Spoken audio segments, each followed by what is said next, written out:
चलो फिर आगे बढ़ते हैं। तो अब कैलोरीमीटर के बारे में देखते हैं कि कैलोरीमीटर क्या होता है। तो it consist of a metallic vessel and stirrer of the same material like copper और एल्यूमिनियम। ठीक है।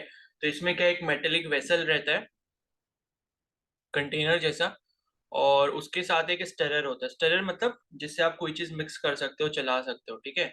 तो जैसे मान लो कि कॉपर का अगर वेसल है या एल्यूमिनियम का वेसल है तो उसी का स्टरर बना होगा। The vessel is kept inside a wooden jacket which contains heat insulating material like glass wool etcetera.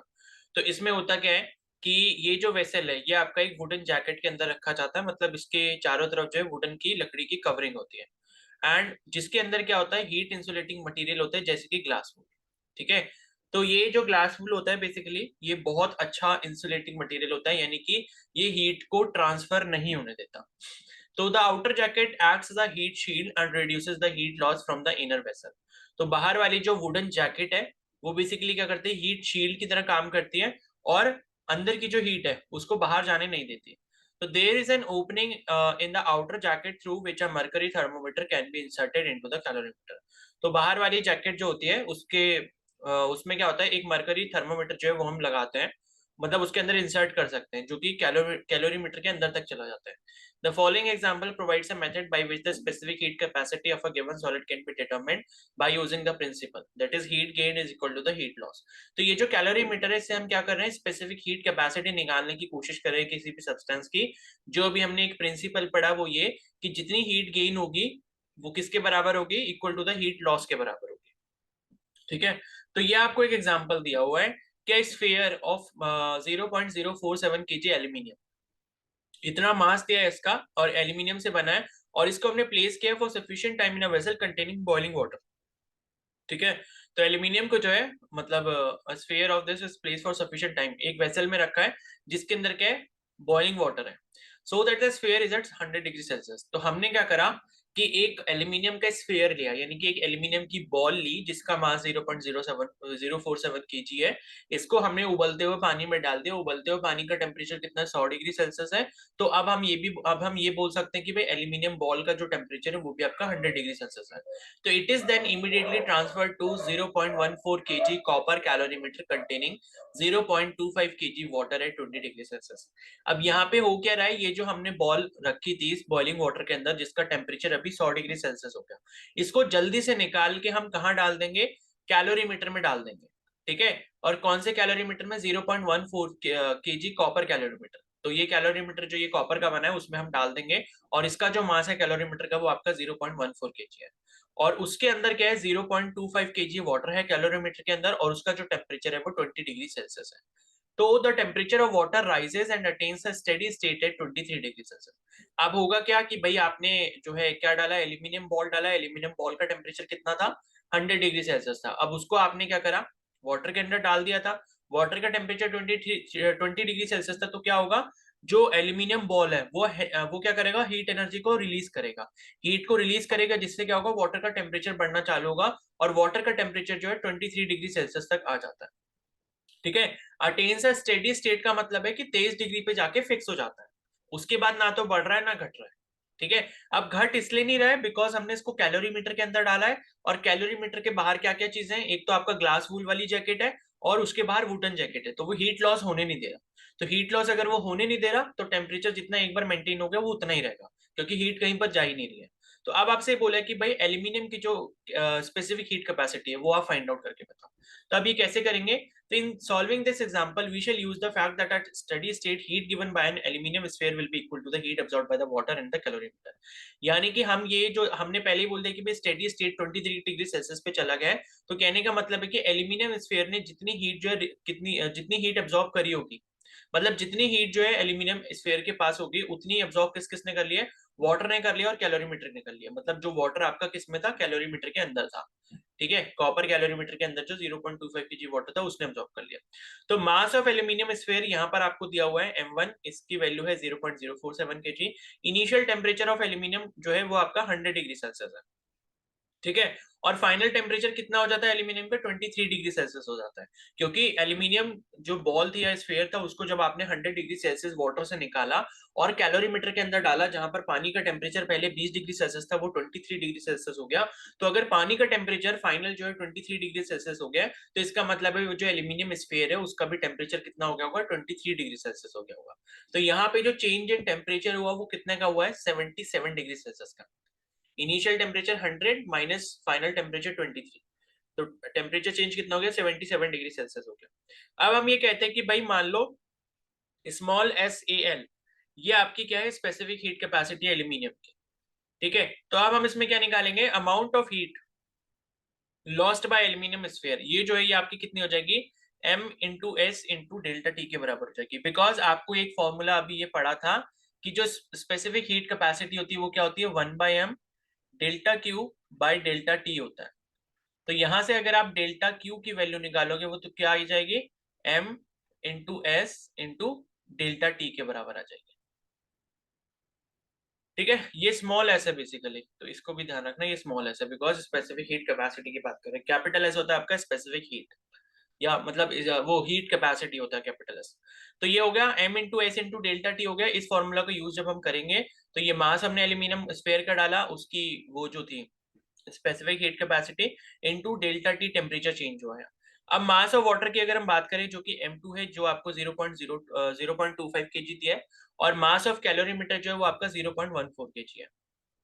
ठीक है, तो उसके बाद इनिशियल टेम्परेचर अगर वाटर का देखें जो कि कैलोरीमीटर के अंदर था वो 20 डिग्री सेल्सियस था, और फाइनल टेम्परेचर जब हमने उसमें एल्यूमिनियम स्फीयर डाल दिया था तो कितना हो गया, 23 डिग्री सेल्सियस हो गया।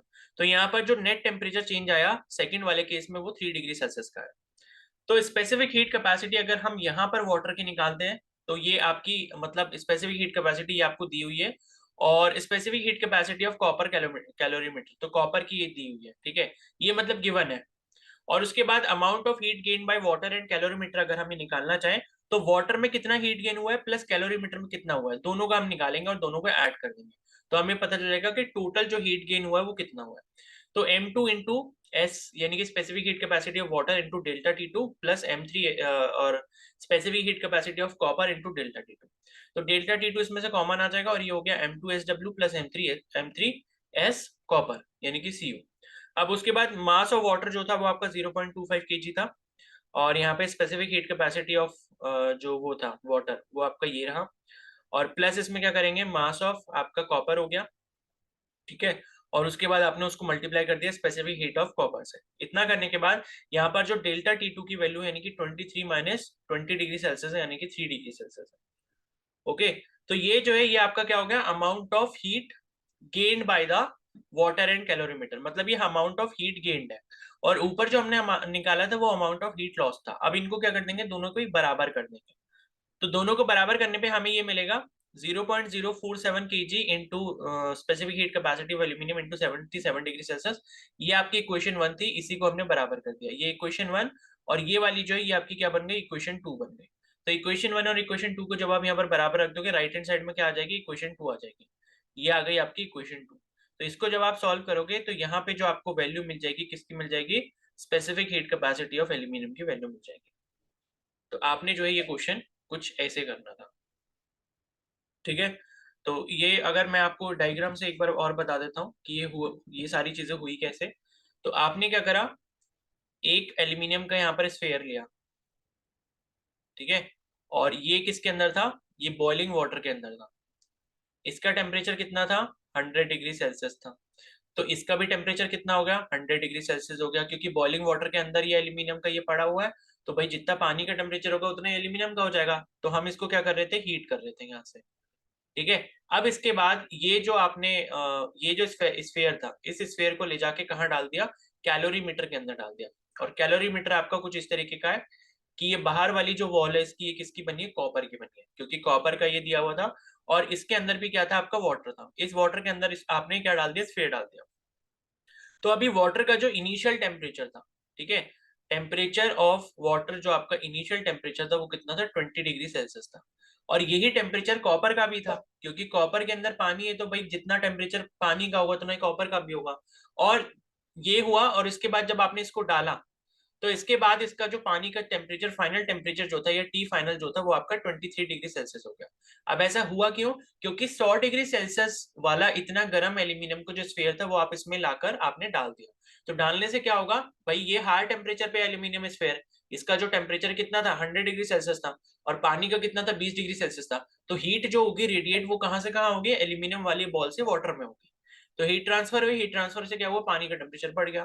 तो पानी का टेम्परेचर फाइनल कितना होगा 23 डिग्री सेल्सियस, और यही कॉपर का टेम्परेचर भी हो गया, क्योंकि पानी जो है कॉपर के साथ कॉन्टेक्ट में। ठीक है, तो ये आपका क्या है, कैलोरीमीटर है। तो अब यहाँ पर हमने किया कैसे कि पहले इस वाले केस में हमने देखा कि भाई हीट लॉस डेल्टा क्यू कितना है, और डेल्टा क्यू हम ये वाले फॉर्मूले से निकाल सकते हैं, M into S into delta T से। ठीक है, जहाँ पे एम क्या था, मास ऑफ एल्यूमिनियम बॉल था, और एस क्या था, स्पेसिफिक हीट ऑफ एल्यूमिनियम, ये हमें कैलकुलेट करना था। और डेल्टा टी जो है वो टेम्परेचर चेंज था। तो टेम्परेचर चेंज यहाँ पर एल्यूमिनियम में कितना हुआ, पहले भाई इसका 100 डिग्री सेल्सियस था, ठीक है, और उसके बाद फाइनल टेम्परेचर एल्यूमिनियम बॉल का कितना हो गया 23 डिग्री सेल्सियस हो गया, क्योंकि पानी का जितना टेम्परेचर उतना ही कॉपर का और उतना ही एल्यूमिनियम का भी है। तो फाइनल टेम्परेचर यहाँ पे एल्यूमिनियम बॉल का कितना हो गया था 23 हो गया था। तो डेल्टा टी की वैल्यू जो हो गई थी कितनी हो गई थी 100 माइनस 23, यानी कि 77 डिग्री सेल्सियस हो गई। ठीक है, तो पहला केस तो हमने ये किया, और ये वाली जो हीट है ये कौन सी है, हीट लॉस्ट, किसकी, जो एल्यूमिनियम बॉल ने की है या एल्यूमिनियम स्फीयर ने की है। अब दूसरे केस में हमने क्या करा कि भाई हीट एक्सेप्टेड या हीट गेन हमने निकाला, और हीट गेन किस किस से हो रही है, वाटर प्लस एल्यूमिनियम से हो रही है। तो फॉर्मूला सेम ही रहेगा, यानी कि M into S into delta T रहेगा। पहले हम वाटर के निकालेंगे और फिर हम कॉपर की निकालेंगे। तो वाटर प्लस जो है किस किस की हो जाएगी, कॉपर की हो जाएगी। तो यहाँ पर अगर हम फॉर्मूला लगाते हैं M into S into delta T, तो यहाँ पर एम हो जाएगा मास ऑफ वाटर, जो कि आपको 0 पॉइंट आई थिंक कितना दिया था, 0.25 केजी दिया था कैलोरीमीटर में जो वाटर था, तो वो था, into specific heat of copper, ये आपको गिवन होगी, into delta T, temperature change water में कितना आया, पहले 20 था और उसके बाद 23 हो गया। तो टेम्परेचर चेंज डेल्टा टी की वैल्यू कितनी हो गई, 23 माइनस फाइनल माइनस इनिशियल हो गई। तो टेम्परेचर चेंज कितना आ गया, 3 डिग्री सेल्सियस का आ गया। तो ये आपने लिख दिया 3 डिग्री सेल्सियस। प्लस इसी तरीके से हम क्या कर रहे थे, कॉपर के लिए कर रहे हैं। तो मास ऑफ कॉपर आपको 0.14 केजी दिया है। ठीक है, ये क्वेश्चन में आपको दिया हुआ है कैलोरीमीटर कॉपर का जो मास है वो 0.14 केजी है। तो वो हो गया into specific heat of, sorry यहाँ पे जो है वाटर आएगा, ये मैंने Cu लिख दिया, यहाँ पे वाटर आएगा क्योंकि यहाँ पर हम वाटर की बात कर रहे थे। तो यहाँ पर जो स्पेसिफिक हीट जो है वो कॉपर की आएगी, ये आपको दी होगी क्वेश्चन में। और टेम्परेचर चेंज जो कॉपर में हुआ वो 3 डिग्री सेल्सियस ही हुआ है, क्योंकि कॉपर का भी इनिशियल टेम्परेचर 20 था, क्योंकि वाटर उसके साथ कॉन्टेक्ट में है, और जैसे ही वाटर का टेम्परेचर 23 हुआ वैसे ही कॉपर का भी क्या होगा 23 होगा। तो इस तरीके से आपने ये जो इक्वेशन बना ली, ये आपकी टोटल हीट गेन की इक्वेशन हो गई। तो जितना हीट लॉस हुआ उतना हीट गेन हुआ, इन दोनों को बराबर रख दोगे। इन सभी की वैल्यूज आपको दी हुई है, यहाँ पर जो लेफ्ट साइड में आपको वैल्यू किसकी ढूंढनी है, specific heat capacity of aluminium की ढूंढनी है, तो वो आपको मिल जाएगी। तो इस तरीके से हम ये कैलोरीमीटर का प्रिंसिपल इस्तेमाल करते हैं। ठीक है, क्या सभी को ये समझ आ गया? Yes sir. यस। किसी को कोई डाउट है इसमें तो बता दो।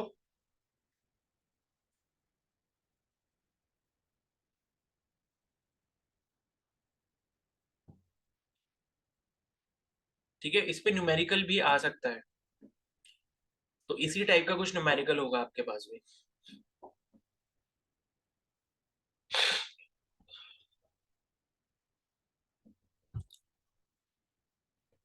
ठीक है, और ये जो आपका कैलोरीमीटर रहता है ना, मतलब क्या है, जैसे यहाँ पर अभी कॉपर का कैलोरीमीटर था, तो कॉपर का कैलोरीमीटर होगा, उसके अंदर क्या है, वाटर हो गया, और इस कॉपर के बाहर क्या होगा, ग्लास वूल होगा। ठीक है, यहाँ किनारे किनारे पे क्या होता है, ग्लास वूल होता है, जो कि क्या है आपका काफी अच्छा इंसुलेटिंग मटेरियल है।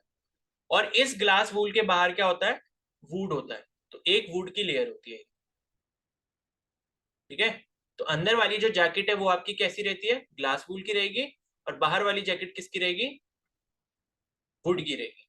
तो इस तरीके से आपका क्या हो जाता है, ये हीट आपको बाहर लॉस करने नहीं देता, यानी कि जितनी हीट अब इसके अंदर है वो उतनी हीट उसके अंदर ही रहेगी, हीट चेंज नहीं होता। सो दैट कि आप उसको मेजर कर लो, एंड मेजर करने के बाद जो है आपको जिसकी भी वैल्यू निकालनी है वो आप कैलकुलेट करके निकाल सकते हो। तो इस तरीके से कैलोरीमीटर जो है इस्तेमाल किया जाता है। ठीक है, अब इसके बाद जो है नेक्स्ट टॉपिक है वो है change of state. Change of state का मतलब है कि जैसे आइस है, आइस को आप हीट कर रहे हो तो वाटर में चेंज हो जा रहा है, वाटर को अगर आप कूल डाउन कर रहे हो तो आइस में चेंज हो जा रहा है, या वाटर को आप और ज्यादा हीट कर रहे हो तो वाटर वेपर स्टीम में चेंज हो जा रहा है, और स्टीम को अगर आप कंडेंस कर रहे हो, ठंडा कर दे रहे हो, तो वो वाटर में चेंज हो रहा है। तो इसी को हम क्या कहते हैं, चेंज ऑफ स्टेट कहते हैं। तो matter normally exist in three state, solid, liquid and gas. ठीक है, तो ये तो सभी को पता है। A transition from one of these states to another is called a change of state. अगर सॉलिड से लिक्विड में चेंज हो, लिक्विड से गैस में हो, या गैस से लिक्विड में हो, या लिक्विड से सॉलिड में हो, तो इसी को हम क्या बोलते हैं, चेंज ऑफ स्टेट बोलते हैं। तो two common changes of states are solid to liquid and liquid to gas. तो जो कॉमन वाली है वो आपकी सॉलिड टू लिक्विड है, जैसे कि आइस से वाटर को आपने कन्वर्ट करा, और लिक्विड यानी कि लिक्विड टू गैस यानी कि वाटर को आपने स्टीम में चेंज करा, एंड वाइसी वर्सा। वाइसी वर्सा मतलब इसका उल्टा भी पॉसिबल है, यानी कि गैस टू लिक्विड और लिक्विड टू सॉलिड। ठीक है, तो these changes can occur when the exchange of heat takes place between the substance and its surrounding. तो ये चेंजेस कब होते हैं, जब हीट एक्सचेंज टेक प्लेस करता है किस किस के बीच में, सब्सटेंस और सराउंडिंग के बीच में। To study the change of state on heating or cooling, let us perform the following activity. So take some cubes of ice in a beaker, note the temperature of ice. तो पहले हमने कुछ ice cubes ली, उसका temperature हमने major कर लिया। Start heating it slowly on a constant heat source. तो पहले हमने कुछ यहाँ पर क्या ली, आइस क्यूब्स ली, उनको क्या करा, उसका टेम्परेचर जो हमने मेजर कर लिया, और उसके बाद हमने हीटिंग करना स्टार्ट किया। ठीक है, कांस्टेंट हीट सोर्स, यानी कि जितनी सप्लाई आ रही है हीट की वो कांस्टेंट आ रही है, ना हम मतलब आग को बढ़ा रहे हैं, हीट को बढ़ा रहे हैं, ना हम हीट को कम कर रहे हैं। तो कंटिन्यूअसली जो भी सप्लाई आ रही है वो कांस्टेंट हीट सोर्स की है। तो note the temperature after every minute. तो हम क्या कर रहे हैं, एक एक मिनट के बाद टेम्परेचर ले रहे हैं। तो जैसे ही हमने गर्म करना चालू किया, 1 मिनट हुआ, टेम्परेचर लिया, 2 मिनट हुआ, टेम्परेचर मेजर किया, 3 मिनट हुआ, टेम्परेचर मेजर किया। ठीक है, तो continuously state the mixture of water and ice. अब क्या होगा, कुछ आइस जो है थोड़ा थोड़ा पानी बन गया होगा। अब हम क्या कर रहे हैं, कंटिन्यूअसली इसको चला रहे हैं, मिक्स कर रहे हैं वाटर और आइस को। तो draw graph between the temperature and time. तो हम क्या कर रहे हैं, टेम्परेचर और टाइम के बीच में ग्राफ बना रहे हैं, यानी कि एक एक मिनट के अंदर क्या है, हम टेम्परेचर को मेजर कर रहे हैं और उसके बीच में हम ग्राफ प्लॉट करते जा रहे हैं। तो you will observe no change in temperature as long as there is ice in the beaker. यानी कि जब तक आइस होगी, आप उसको चला रहे हो चला रहे हो चला रहे हो, और उसमें जब तक वो पिघल रही है, तो जब तक पूरी की पूरी आइस पिघल नहीं जाती तब तक टेम्परेचर में कोई चेंज देखने को नहीं मिलेगा। ठीक है, तो यानी कि आपने इस तरीके से यहाँ पर कुछ आइस क्यूब्स ली, ठीक है, और इनिशियली मान लो टाइम है t इक्वल टू 0 मिनट, और यहाँ पे आपने टेम्परेचर मेजर करा, इसका सपोज हो गया 0 डिग्री सेल्सियस। ठीक है, तो अब इसके बाद मान लो यहाँ पर क्या हुआ, टाइम हो गया 1 मिनट का, टाइम हुआ 1 मिनट का, यहाँ पर ये आइस क्यूब है, हल्का फुल्का यहाँ पर क्या बना होगा, पानी बन गया होगा। तो यहाँ पर टेम्परेचर आपका कितना रहेगा, temperature t equal to 0 degree Celsius ही रहेगा, और टाइम जो है हो गया कितना, 1 मिनट हो गया। अब उसी तरीके से यहाँ पर क्या हुआ, वापस से आपने और उसको 1 मिनट और हीट किया, फिर यहाँ पर क्या है, ये टुकड़े छोटे हो गए, थोड़ा सा पानी और बढ़ गया, लेकिन टाइम कितना यहाँ पर, सॉरी टेम्परेचर कितना है, 0 डिग्री सेल्सियस, और टाइम कितना हो गया, 2 मिनट हो गया। इसी तरीके से आप जो है हीट करते जा रहे हो करते जा रहे हो। अब मान लो टाइम यहाँ पर हो गया 5 मिनट, और अभी क्या है, जस्ट अभी यहाँ पे सारा पानी बना है, मतलब इससे पहले आई सी थी, अभी 5 मिनट होते ही क्या हो गया, सारा पानी में कन्वर्ट हो गया। तो अभी भी टेम्परेचर इसका कितना, 0 डिग्री सेल्सियस। अब क्या होगा, जब सारी की सारी आइस वाटर में कन्वर्ट हो चुकी है, इसके बाद क्या होगा, टेम्परेचर बढ़ना स्टार्ट होगा। तो अभी तक क्या कर रहे हो आप, हीट सप्लाई कर रहे हो, लेकिन हीट सप्लाई करने के टाइम पे हो क्या रहा है, सिर्फ और सिर्फ स्टेट चेंज हो रही है, यानी कि सॉलिड से लिक्विड में चेंज हो रहा है, आइस टू वाटर चेंज हो रहा है, लेकिन टेम्परेचर में कोई भी चेंज नहीं आ रहा। टेम्परेचर क्या है, फिक्स है या कांस्टेंट है। ठीक है, तो अब ऐसा हो क्यों रहा है कि in the above process the temperature of the system, ठीक है, does not change even though heat is being continuously supplied. जबकि हम हीट क्या करें, कंटिन्यूअसली सप्लाई कर रहे हैं, लेकिन टेम्परेचर में चेंज नहीं आ रहा। ठीक है, the heat supply is being utilised in changing the state from solid to liquid. Basically यहाँ पर जो हमने हीट सप्लाई की है, टेम्परेचर तो नहीं बढ़ा, लेकिन वो जो हमने डेल्टा की हीट सप्लाई की है वो कर क्या रहा है, वो सॉलिड को लिक्विड में चेंज करने का काम कर रहा है, यानी कि आइस को वाटर बनाने में वो काम कर रहा है। ठीक है, उसके बाद है, तो जब हम इसका ये कुछ ग्राफ बनाएंगे तो ग्राफ कुछ आपको ऐसे दिखेगा। इधर आपका क्या टेम्परेचर हो गया, और इधर क्या हो गया, टाइम हो गया। तो 0 है, फिर उसके बाद यहाँ से यहाँ तक क्या हो, टाइम बढ़ता रहा, तो बढ़ता रहा बढ़ता बढ़ता रहा, लेकिन टेम्परेचर जो वो 0 डिग्री सेल्सियस ही है, टेम्परेचर में कोई भी चेंज नहीं आया। तो ग्राफ आपका ऐसे बना। उसके बाद क्या होगा, जब पूरा पानी बन चुका है, ये जो पर्टिकुलर पॉइंट आप देख रहे हो, इस पे क्या है, आपके पास बीकर में पूरा का पूरा वाटर है, अब आइस का कोई भी क्रिस्टल नहीं बचा। तो जब ऐसी कंडीशन आ जाती है और उसके बाद आप जो कंटिन्यूसली हीट सप्लाई कर रहे हो, अब वो कंटिन्यूसली हीट जो सप्लाई हो रही है वो इसका धीरे धीरे क्या करेगी, टेम्परेचर बढ़ाना स्टार्ट कर देगी। ठीक है, टेम्परेचर बढ़ाना स्टार्ट कर देगी। अब क्या हुआ, पानी जैसे गर्म हो गया, अब हम कौन से टेम्परेचर पे आ गए, 100 डिग्री सेल्सियस पे आ गए। ये वाला जो टेम्परेचर है आपका क्या है, 100 डिग्री सेल्सियस। और 100 डिग्री सेल्सियस पे आने के बाद अब क्या हो रहा है, यहाँ पे आपका फिर से क्या होगा, स्टेट चेंज होगा। अभी इस पर्टिकुलर पॉइंट तक क्या हमारे पास पानी है, लेकिन अब ये वाला जो है, ये वाला जो जोन आया, इसमें आप देखोगे फिर से क्या है, टेम्परेचर कांस्टेंट हो गया, जो कि 100 डिग्री सेल्सियस के बराबर है। तो यहां से लेके यहां तक ये जो चल रहा है ना प्रोसेस, ये आपका क्या हो रहा है, फेज चेंज हो रहा है, या स्टेट चेंज हो रहा है। यानी कि यहाँ पे क्या बन रहा है, वाटर टू स्टीम बन रहा है। यानी कि अब धीरे धीरे जैसे ही पानी उबलना स्टार्ट हो गया, 100 डिग्री सेल्सियस पे चला गया, तो जो हम हीट सप्लाई कर रहे हैं वो हीट क्या कर रही है, उस पानी को भाप में कन्वर्ट कर रही है, स्टीम में कन्वर्ट कर रही है। और जब तक सारा पानी स्टीम में कन्वर्ट नहीं हो जाता, तब तक ये जो हीट है वो आपका टेम्परेचर बढ़ाएगी नहीं, खाली क्या करेगी, फेज चेंज करने में हेल्प करेगी। और उसके बाद क्या होगा, जब सारी स्टीम बन जाएगी, तो स्टीम सारी बनने के बाद फिर से धीरे धीरे क्या होगा, टेम्परेचर इंक्रीज होगा। ठीक है, लेकिन अब आप कहोगे कि भाई पानी तो जो है सारा भाप बन के, अब किसका टेम्परेचर बढ़ाएं, अब हम भाप का टेम्परेचर बढ़ाएंगे। ठीक है, तो भाप का जब हम टेम्परेचर बढ़ाते हैं तो हम उसको क्या बोलते हैं, सुपर हीटेड स्टीम बोलते हैं। ठीक है, तो वो क्या हो जाती है, सुपर हीटेड स्टीम हो जाती है। यानी कि अब आपने क्या करा, सारा पानी जब भाप में कन्वर्ट हो गया, तो अब आप उसको सुपर हीट कर रहे हो।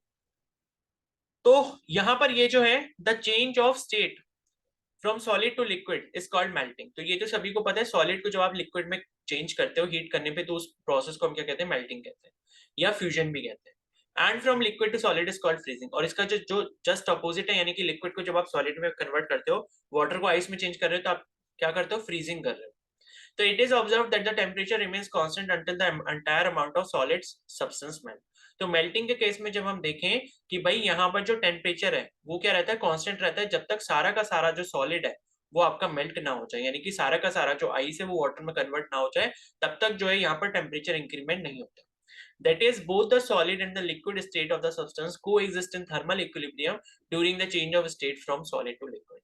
तो ये कह रहे हैं कि भाई ये जो सॉलिड और लिक्विड स्टेट है, यानी कि पानी और जो आइस है, वो कोएग्जिस्ट करती है, यानी कि एक साथ एग्जिस्ट करती है इन थर्मल इक्विलिब्रियम। यहाँ पर थर्मल इक्विलिब्रियम की कंडीशन रहती है, यानी कि यहाँ पर जो हीट आप दे रहे हो वो हीट क्या कर रही है, खाली फेज चेंज करने का काम कर रही है, लेकिन टेम्परेचर नहीं बढ़ा रही है।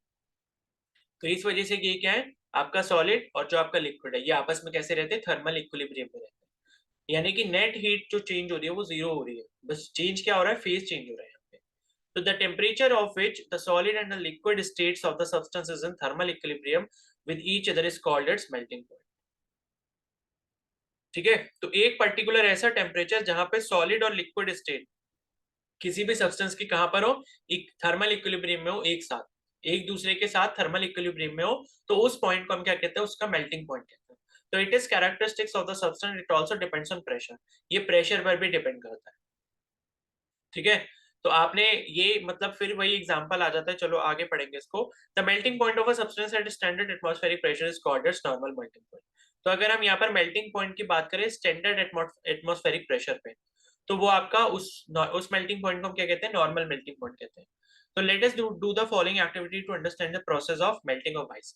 तो take a slab of ice, take a metallic wire and fix two blocks से 5 kg each at its end. ठीक है, put the wire over the slab. ठीक है, as shown in the figure you will observe that the wire passes through the ice slab. This happens due to the fact that just below the wire ice melts at lower temperature due to increase in pressure. तो यहाँ पर क्या है, इन्होंने ये एक example दिया हुआ है। ठीक है, इन्होंने ये आपको ये फिगर दिया हुआ है, तो इस फिगर में इन्होंने बोला कि भाई आपने दो ये स्लैब लिए हैं। इस स्लैब किसके लिए इन्होंने, अच्छा, तो आपने मतलब दो कोई भी ब्लॉक ले लिए, एंड उस ब्लॉक के ऊपर ये आपने क्या रख दिया, आइस का स्लैब रख दिया। ठीक है, आपने क्या करा, एक बर्फ का स्लैब यहाँ पर रख दिया, और इसके बीच में ये जो है, ये क्या है, एक मेटेलिक वायर है। ये जो आप वायर देख रहे हो, ये वायर आपने क्या करी, लटका दी इस तरीके से, और वायर के साइड में कुछ वेट जो है वो आपने लटका दिया इस तरीके से। ठीक है, तो अब होगा क्या, तो इसके बाद है, तो take a metallic wire and fix two block से 5 kg ईच। ठीक है, at it ends put the wire over the slab. You will observe that the wire passes through the ice slab. This happens due to the fact that just below the wire ice melts at lower temperature due to increase in pressure. तो यहाँ पर क्या है कि जब आपने ये कर दिया ना, मतलब आपने क्या करा, ये वेट लटका दिए, तो वेट लटकाने से होगा क्या कि धीरे धीरे क्या होगा, ये वायर जो है बीच में से पास करने लग जाएगी।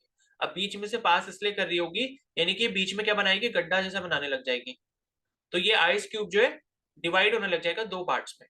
अब ऐसा हो क्यों रहा है, क्योंकि ये जो वेट आपने लटकाए हैं मेटेलिक वायर को यूज करके, ये क्या अप्लाई कर रही है, प्रेशर अप्लाई कर रहे हैं। कौन सा प्रेशर, प्रेशर कौन सा अप्लाई हो रहा है, जो ये मास आपका लटका हुआ है, मास क्या लगा रहा होगा, नीचे की तरफ फोर्स लगा रहा होगा mg के बराबर, और जितने एरिया पर लगा रहा होगा वो उसका क्या बन जाएगा, प्रेशर बन जाएगा, क्योंकि pressure is equal to force per unit area. ठीक है, तो प्रेशर आपका बढ़ गया। अब प्रेशर बढ़ने से क्या हो रहा है, उस पर्टिकुलर जगह पे आइस तेजी से मेल्ट हो रही है। ठीक है, तो यही लिखा है कि ice melts at lower temperature due to increase in pressure. तो जहां पे भी प्रेशर पड़ रहा है ना वायर का, वहां पे आइस तेजी से मेल्ट हो रही है। कहां पर, जस्ट बिलो द वायर। तो when the wire has passed water above the wire freezes again.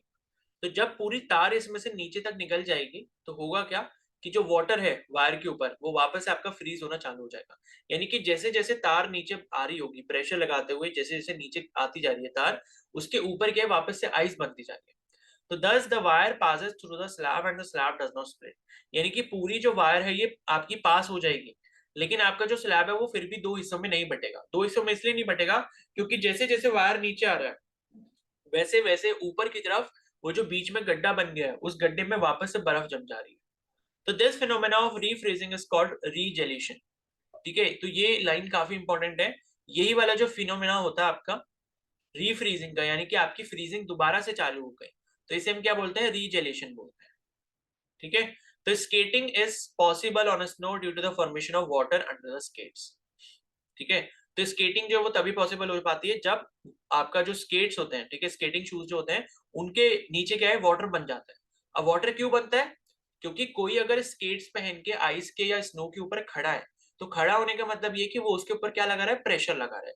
तो प्रेशर की वजह से क्या होगा, उस पर्टिकुलर जगह की आइस जो वो मेल्ट होना स्टार्ट हो जाएगी। अब मेल्ट होगी, लेकिन उसके बाद क्या हुआ, वो स्केटर जो है वो अपनी पोजीशन से थोड़ा आगे बढ़ गया।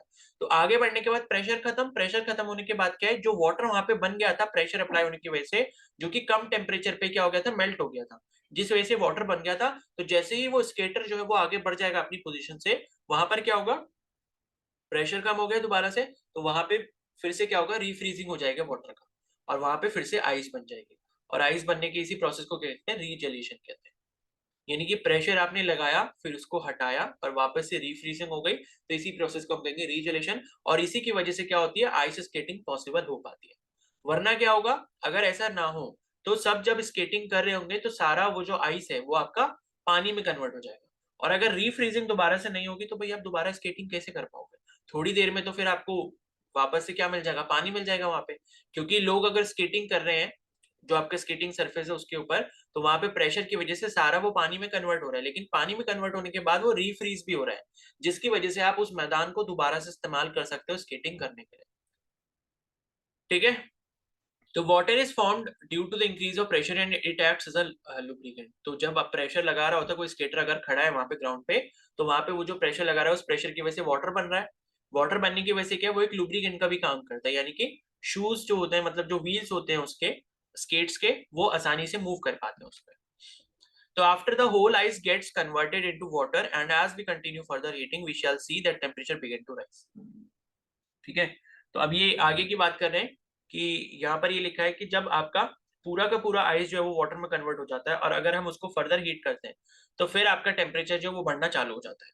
तो ये तो मैंने आपको ग्राफ से समझा ही दिया था अभी कि आइस जो है वो आपका 0 डिग्री सेल्सियस पे, फिर आप उसको धीरे धीरे टेम्परेचर मतलब हीट दे रहे हो, हीट देते रहोगे और तब तक टेम्परेचर में चेंज नहीं आएगा जब तक सारा का सारा आइस वाटर में कन्वर्ट नहीं हो जाता।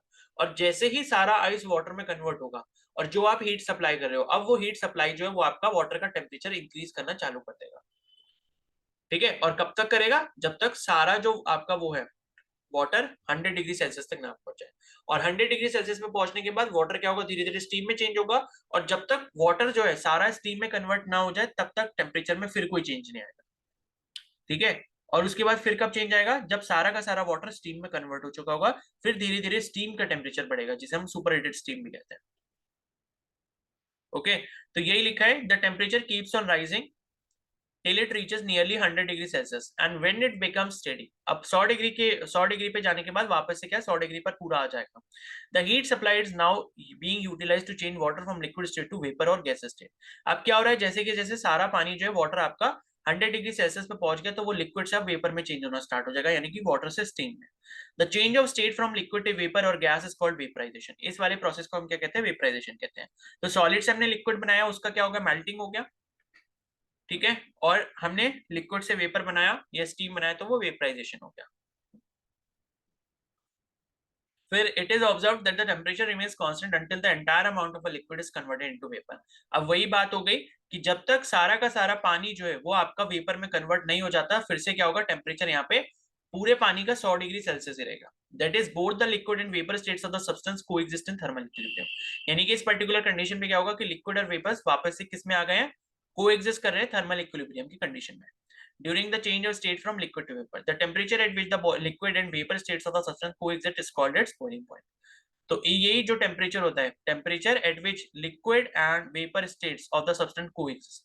तो लिक्विड और वेपर स्टेट दोनों जब कोएग्जिस्ट कर रही होती हैं तो उसी पर्टिकुलर टेम्परेचर को हम क्या कहते हैं, बॉइलिंग पॉइंट कहते हैं. ठीक है, और इसके बाद फिर वो भी आएगा अभी सेंसिबल हीटिंग, और मतलब सेंसिबल हीट और लेटेंट हीट ये हम पढ़ेंगे. ठीक है, तो मैं आपको एक थोड़ा सा हिंट दे दे रहा हूँ कि अभी जो हमने ये चीज देखी ना कि टेम्परेचर एक जगह पे बढ़ रहा है फिर टेम्परेचर नहीं बढ़ रहा है, तो आपको यहाँ पर समझना क्या है कि जब 0 डिग्री सेल्सियस पे आपकी आइस थी तो जब तक वो पूरा पानी नहीं कन्वर्ट हो गया तब तक आपका टेम्परेचर कितना रहा, 0 डिग्री सेल्सियस ही रहा. तो यहाँ पर जो हीट इस्तेमाल हो रही होती है क्या करने में, फेस को चेंज करने में, सॉलिड को लिक्विड में चेंज करने में या आइस को वाटर में चेंज करने में, ये वाली हीट को हम क्या कहते हैं, लेटेंट हीट कहते हैं. लेटेंट हीट का मतलब होता है छुपी हुई, ठीक है, यानी कि हिडन हीट. और उसके बाद दूसरी जो है, मतलब जैसे ही सारा पानी बन गया यहाँ पर आइस से, धीरे धीरे फिर क्या हुआ, टेम्परेचर बढ़ना चालू हो गया.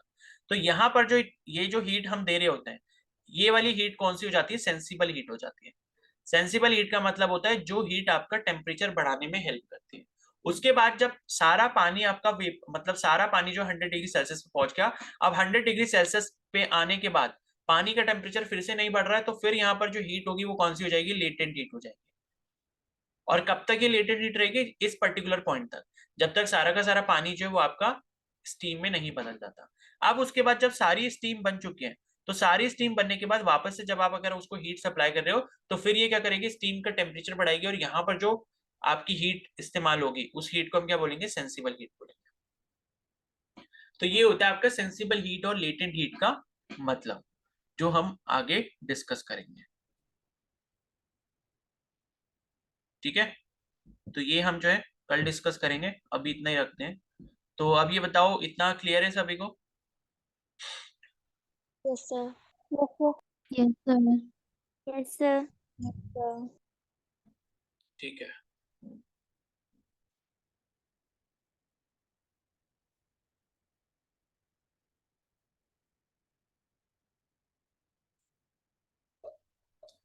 ठीक है फिर, और मैंने आपको कल फिजिक्स की वो भेजी थी इसी चैप्टर की वर्कशीट, तो वो आपने कर ली होगी, नहीं करी तो आज कर लेना उसको. ठीक है, और बाकी केमिस्ट्री की अभी मैं थोड़ी देर में भेज दूंगा, वो भी कर लेना शाम की क्लास से पहले पहले. तो उसके क्वेश्चंस कर लोगे तो आपको एक आइडिया मिल जाएगा. बाकी फिर शाम को मिलते हैं केमिस्ट्री के क्लास में. ठीक है, तो अब आप लीव कर सकते हो. किसी को कोई डाउट है तो पूछ लो.